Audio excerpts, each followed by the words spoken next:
Hello friends, Srivari knowledge ಚಾನೆಲ್ಗೆ ಸ್ವಾಗತ. ಭಾಗವತ ಹೇಳ್ತಾ ಇದ್ದೆ, ಪರೀಕ್ಷಿತ ಮಹಾರಾಜನಿಗೆ ಋಷಿ ಮುನಿ ಶಾಪ ಕೊಟ್ಟ, ಇನ್ನು 1 ವಾರದಲ್ಲಿ ತಕ್ಷಕನಿಂದ ಕಚ್ಚಲ್ಪಟ್ಟು ನೀನು ಸಾಯ್ತೀಯ ಅಂತ. ದಿವ್ಯ ದೃಷ್ಟಿಯಿಂದ ಇದನ್ನು ನೋಡಿದ ಅನೇಕ ಮಹರ್ಷಿಗಳು, ಬ್ರಹ್ಮರ್ಷಿಗಳು, ರಾಜರ್ಷಿಗಳು ಗಂಗಾ ತಟಕ್ಕೆ ಓಡಿ ಬಂದರು.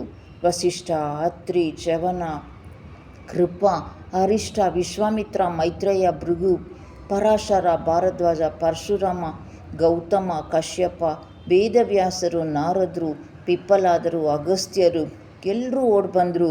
ಇದನ್ನು ನೋಡಿಬಿಟ್ಟು ಪರೀಕ್ಷಿತ ಮಹಾರಾಜ ಹೇಳ್ದ, ಇಂಥ ಭಾಗ್ಯವನ್ನು ಕೊಟ್ಟಂಥ ಆ ಹುಡುಗ ಇದ್ದ ದಿಕ್ಕಿಗೆ ಅಲ್ಲೇ ನಮಸ್ಕಾರ ಮಾಡ್ದ. ಮಹಾಜ್ಞಾನಿಗಳೇ, ಇದು ಇಂಥ ಅಹೋಭಾಗ್ಯ ಮಹಾಭಾಗ್ಯ ಯಾರಿಗುಂಟು, ಯಾರಿಗಿಲ್ಲ.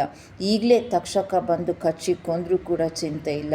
ಇದು ಜನ್ಮ ಜನ್ಮಾಂತರದ ಭಾಗ್ಯ. ನಿಮ್ಮೆಲ್ಲರನ್ನೂ ನಾನು ಒಟ್ಟಿಗೆ ನೋಡ್ತಾ ಇದ್ದೀನಿ. ಈ ಜನ್ಮ ಸಾರ್ಥಕ ಆಯಿತು. ಈಗ ನಾನು ಹೋಗಿ ಮತ್ತೆ ಎಷ್ಟು ಜನ್ಮ ಬಂದರೂ ಕೂಡ ಪರಮಾತ್ಮನಲ್ಲಿ ಅನಂತ ಪ್ರೇಮ ಬೆಳೀಲಿ. ನನ್ನ ತಪ್ಪು ಅಲ್ಲೇ ಮರೆಯಾಗಿ ಹೋಗಲಿ. ಎಲ್ಲ ದ್ವಿಜಶ್ರೇಷ್ಠರಿಗೂ ನನ್ನ ಹೃದಯ ತುಂಬಿದ ಅನಂತ ನಮಸ್ಕಾರ ಅಂತ ಹೇಳ್ದ. ಕಡೆಗೆ ಪರೀಕ್ಷಿತ ಮಹಾರಾಜ ಕೇಳ್ದ, ಸ್ವಾಮಿ, ಸಾವಿನ ಸರ್ಪದ ಬಾಯಲ್ಲಿ ನಾನು ಅಸಹಾಯಕ. ಈಗ ನಾನು ಆಯಸ್ಸು ಮುಗಿದು ಹೋಗ್ತಾ ಇದೆ. ಇನ್ನು 1 ವಾರ ಮಾತ್ರ ನಾನು ಇರ್ತೀನಿ. ಇರೋದು 7 ದಿವಸ. ನಾನು ಏನು ಮಾಡಿದ್ರೆ ಸಾಧನೆ ಆಗತ್ತೆ ಅಂತ ಹೇಳಿ ಅಂತ. ಅದಕ್ಕೆ ಶುಕಮುನಿಗಳು ಹೇಳ್ತಾರೆ, ಬದುಕು ಬಾಳಿದ್ದಕ್ಕೆ ಅರ್ಥ ಬರಬೇಕಾದ್ರೆ, ಬದುಕು ಸಾರ್ಥಕ ಆಗಬೇಕಾದ್ರೆ ನಿರಂತರ ದೇವರ ಸ್ಮರಣೆ ಮಾಡಬೇಕು.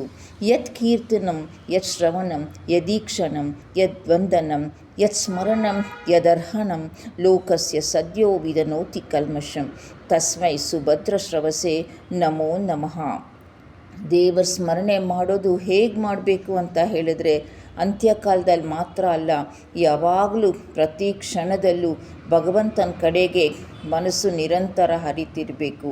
ಅಂಥ ಸಿದ್ಧಿ ಸಾಧನ ಆದ ಭಕ್ತರು ಆಡಿದ ಮಾತ್ರ ಅಲ್ಲ, ಮಾತೆಲ್ಲ ಸ್ತೋತ್ರ ಆಗಬೇಕು. ಕೆಲಸ ಕಂಡದ್ದೆಲ್ಲ ಕಮಲನಾಥನ ಮೂರ್ತಿ ಆಗಬೇಕು. ಉಂಡು ಹುಟ್ಟದ್ದೆಲ್ಲ ವಿಷ್ಣು ಪೂಜೆ. ಅಂತಹ ಎಲ್ಲರ ಮಾತಿನಲ್ಲಿ ಕಲರವದಲ್ಲಿ ಭಗವಂತನದೇ ನಿರಂತರ ಅನುಸ್ಮರಣ, ಭಕ್ತಿಯೊಂದನ್ನೇ ಬಿಟ್ಟು ಉಳಿದೆಲ್ಲ ವ್ಯರ್ಥ ಅಂತ ಅಂದ್ಕೋಬೇಕು. ಅಂತಹ ಭಕ್ತಿ ಗಂಗೆ ತುಂಬಿಕೊಂಡು ಹರಿಯುತ್ತಿರುವ ಅಮರ ತರಂಗಿಣಿಯೇ ಶ್ರೀಮದ್ ಭಾಗವತ. ಹೇಳ್ತಾರೆ ಪರೀಕ್ಷಿತ ಮಹಾರಾಜ, ಭಗವಂತನನ್ನು ಕುರಿತು ಅವನ ಲೀಲೆ, ಮಹಿಮೆ, ಮಹತಿ, ಭೂತಿ, ವಿಭೂತಿಗಳನ್ನು, ಅವನ ಅವತಾರಗಳನ್ನು ಶ್ರವಣ ಮಾಡ್ತಿರಬೇಕು. ಅವನ್ನ ಕೊಂಡಾಡಬೇಕು. ಅವನ್ನೇ ಚಿಂತನೆ ಮಾಡಬೇಕು. ಭಯದಿಂದ ಮುಕ್ತರಾಗಬೇಕು. ಪರಿಶುದ್ಧ ಭಕ್ತರ ಎಲ್ಲ ಚಿಂತನೆ, ವ್ಯಾಪಾರಗಳು ಭಗವಂತನ ಕಡೆಗೆ ಹರಿತಿರಬೇಕು. ಅವನನ್ನು ಬಿಟ್ಟು ಇನ್ನೇನೂ ಬೇಡ ಅಂತ ಹೇಳಬೇಕು. ಅವನು ಕೊಟ್ಟಿರೋದ್ರಲ್ಲೇ ತೃಪ್ತರಾಗಿರಬೇಕು. ಮಲಗಕ್ಕೆ ಭೂಮಿ ಇರಬೇಕಾದ್ರೆ ಹಾಸಿಗೆ ಯಾಕಬೇಕು? ತೋಳೆ ತಲೆದಿಂಬಾಗಿರಬೇಕಾದ್ರೆ ಬೇರೆ ದಿಂಬಿ ಹಾಕಬೇಕು. ಬೊಗಸೆ ಇರಬೇಕಾದ್ರೆ ನೀರು ಕುಡಿಯೋಕ್ಕೆ ದೊನ್ನೆ ಆದರೂ ಯಾಕೆ ಬೇಕು? ಹೀಗೆ ಭಗವಂತನ್ನೇ ನೀನು ಸ್ಮರಣೆ ಮಾಡ್ತಾಯಿರು, ಅವನ ಕಥೆಗಳನ್ನೇ ಶ್ರವಣ ಮಾಡ್ತಿರು, ಧನ್ಯನಾಗ್ತೀಯ ಅಂತ ಹೇಳಬೇಕಾದ್ರೆ ಇದೇ ಭಾಗವತ ಶುರು ಅಂತಲೂ ಹೇಳ್ಬೋದು. ನೋಡ್ತಾ ಇರಿ, ಶ್ರೀವಾರಿ ನಾಲೆಡ್ಜ್ ಚಾನಲ್ನ ನೋಡ್ತಾ ಇರಿ.